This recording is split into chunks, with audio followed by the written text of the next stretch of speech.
Salut à tous les amis, aujourd'hui on se retrouve pour parler du cas très particulier de Ned Diaz. Vous avez été beaucoup à me demander de l'analyser, d'analyser donc son physique, un peu ses entraînements. C'est vrai qu'il a beaucoup de particularités, c'est un adversaire redoutable qui est vraiment connu pour ne rien lâcher et on va faire cette analyse ensemble.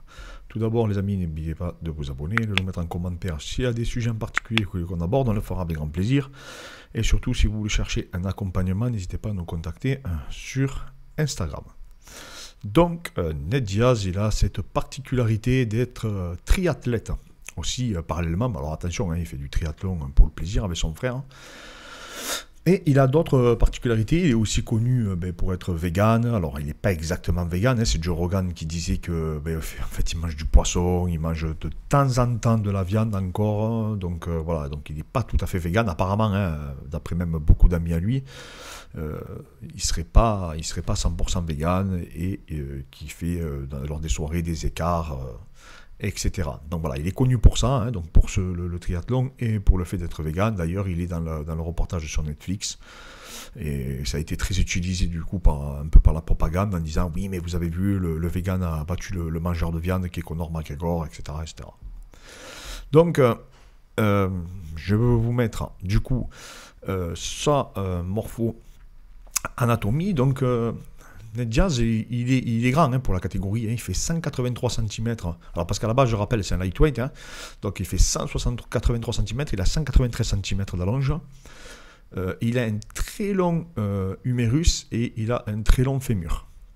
Donc après, il a des clavicules étroites, il a une introversion au niveau de la ceinture scapulaire, il a une rétroversion au niveau du bassin, il a un point fort dos au niveau musculaire, et voilà, il a vraiment de très très longs segments, c'est ce qui lui permet d'ailleurs d'avoir une redoutable guillotine, et il a un très bon body lock aussi également. Donc Ned Diaz, qui est connu, je vous rappelle aussi, pour faire du triathlon, donc je vous mets en vidéo en fait du coup sa partie, on va dire, prépa physique. Alors il fait d'autres choses bien sûr, mais je trouve que sa particularité en tout cas à lui, c'est le fait de pratiquer ces disciplines, une discipline qui est très chronophage, parce que tu dois maîtriser le vélo, tu dois maîtriser la natation et tu dois maîtriser surtout la course à pied.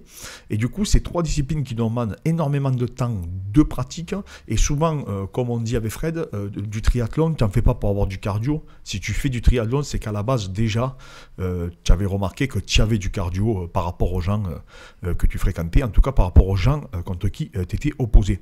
Parce qu'en fait, tous les gens qui se sont dirigés vers le triathlon, en tout cas que je connais, c'est des gens qui étaient déjà réputés à l'école, etc., pour avoir une très bonne endurance fondamentale. Après oui, par passion, moi je m'étais un petit peu essayé, mais bon, j'ai vite compris que c'était pas pour moi, surtout par rapport à mon physique crapu, même s'il y en a, mais c'est assez compliqué en natation, surtout que souvent les épreuves, vous nagez dans la mer, etc. Donc c'est assez complexe comme discipline, et il faut passer énormément de temps. Donc eux, c'est souvent en off, en fait, qu'ils le pratiquent, c'est-à-dire qu'ils vont faire un camp d'entraînement, et ensuite derrière, ils vont faire un peu de jiu-jitsu brésilien, parce qu'ils adorent le jiu-jitsu brésilien, et parallèlement à ça, en fait, ils vont faire du triathlon et un peu de boxe anglaise. Donc voilà, un peu comment s'organise leur programme d'entraînement, leur vision, voilà. Et c'est un élève à César Grassi.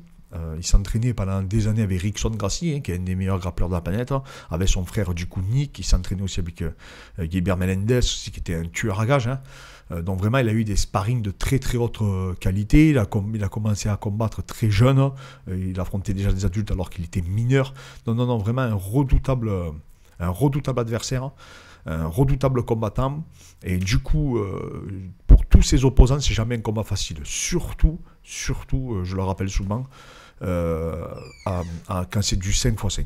Quand c'est du 5x5, vous avez vraiment de vous soucier à vous faire. Pourquoi ?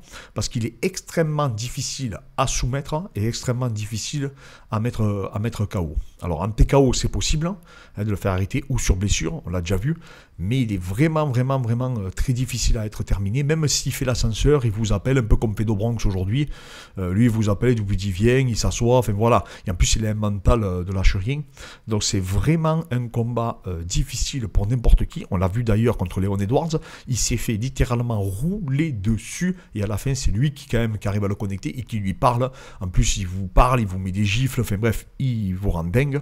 Alors maintenant, le désavantage qu'il a aujourd'hui, c'est un peu un déficit de puissance. Hein, il ne faut pas se leurrer. Même s'il est très lourd hors combat. Je crois qu'il avoisine pratiquement les 90 kg. D'ailleurs, Conor, quand il affrontera, il dira que dans les vestiaires, il dira il était au moins à 85 ou 86 kg quand il a affronté. Là, j'ai vu qu'il avait pris du poids. Donc je pense qu'il ne devrait pas être loin des 90 à mon avis maintenant. Mais il me semble que Michael Lebouche avait tourné avec lui, il m'avait dit qu'il était énorme. Mais voilà, donc en fait, Ned Diaz aujourd'hui, c'est qu'il a un déficit de puissance à 77 kg, hein, il ne faut pas se leurrer, c'est pas sa catégorie naturelle, on va dire. Lui, sa catégorie naturelle, c'est les moins de 70 kg. C'est sûr que là, par rapport aux monstres qu'on peut voir dans cette catégorie, ben, il ne peut pas répondre. Mais en 5 rounds, comme je vous dis, même si vous y mettez, même si vous le confrontez au meilleur au monde, il les poussera dans le dernier retranchement. Même si la personne lui roule dessus pendant... Parce que c'est dur de rouler dessus hein, contre l'adversaire pendant 5 rounds. Vraiment l'humilier, lui prendre les positions, etc. Mais quand vous savez qu'à chaque fois, il va essayer de remonter, chaque fois, il va essayer de rattaquer, chaque fois, il va se relever, il va vous parler, il va essayer il va remettre la marche avant, etc.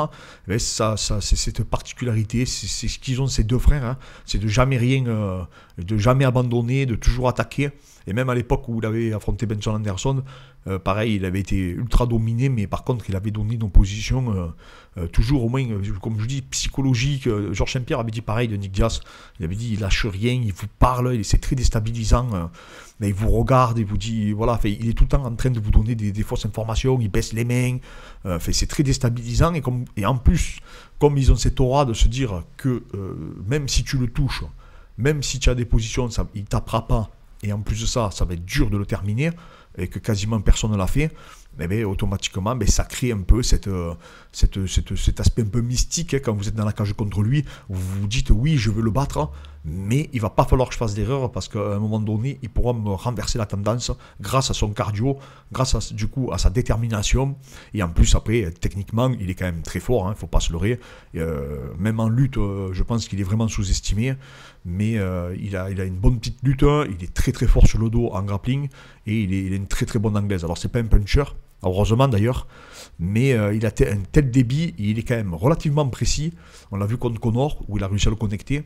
Donc voilà, Ned Diaz est un redoutable combattant, qui a ses particularités, du coup, comme je disais, qu'il fait du triathlon, il a un physique très très atypique, et en plus de ça, il est vegan, enfin vegan, mais du coup, de temps en temps, il consomme du poisson, apparemment, alors lui il dit que non, mais qu'il consommerait des œufs, d'après Joe Rogan aussi, voilà, et des amis à lui qui disent qu'aussi quand il fait des fêtes, des fois ça lui arrive de consommer une viande il dit lui, de qualité, de provenance, etc., on va dire, avec...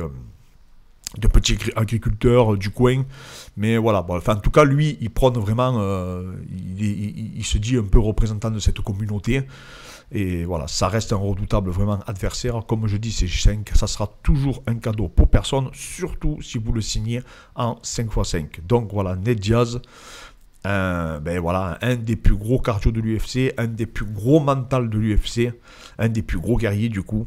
Et il a prouvé en relevant des défis, et en affrontant et en disant jamais non. Là d'ailleurs, dans pas longtemps, il affrontera Ramzat. Donc c'est vous dire, il est capable d'affronter n'importe qui. Et comme je dis, ça peut être un cadeau empoisonné. Méfions-nous de ce redoutable adversaire. Donc voilà les amis, voilà, c'était un petit point sur Ned Diaz, un combattant que j'apprécie énormément, que je suis depuis tellement longtemps, vous ne pouvez pas vous imaginer.